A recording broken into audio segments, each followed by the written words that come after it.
இந்த கோயில் கட்டுறவங்க எல்லாமே பழைய காலத்து கோயிலெல்லாம் பாருங்க, பஞ்சபூதத்தை வச்சு கட்டியிருப்பாங்க. சரிங்க, பஞ்சபூதத்தை எப்படிங்க? பஞ்சபூதத்தை வச்சு தான் கட்டுவாங்க கோயில். அது உங்களுக்கு தெரியணும் இல்லைங்களா? பஞ்சபூதம்னா நீர், நெருப்பு, காற்று, பூமி, ஆகாயம்.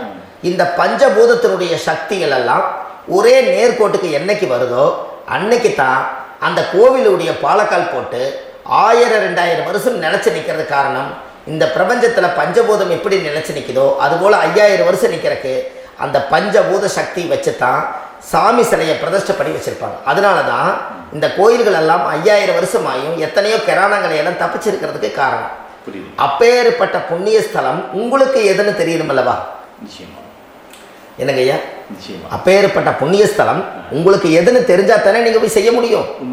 இல்லாட்டி கண்டிப்பா தெரியாது. அப்போ இந்த முடக்கு தோஷத்தை கடவுள் கிட்ட தான் கொண்டு போய் ஒப்படைக்கணும். நாம் பிறக்கும் போது கொண்டு வந்த கர்மாவை நாம் இருக்கும் காலத்தில் கொண்டு போய் இந்த கர்மாவை சுத்தப்படுத்தி நீங்கள் பாவ ஆத்மாவை இந்த பூமியில் பிறந்து பூலோகத்தில் எல்லா புண்ணியத்தையும் செஞ்சுட்டு இந்த பூலோகத்தை விட்டு நீங்கள் போகும்போது புனித ஆத்மாவாக போகணும்னா உங்கள் கர்மாவை கொண்டுட்டு போகாதீங்க, கர்மாவை நிவர்த்தி செய்யுங்க.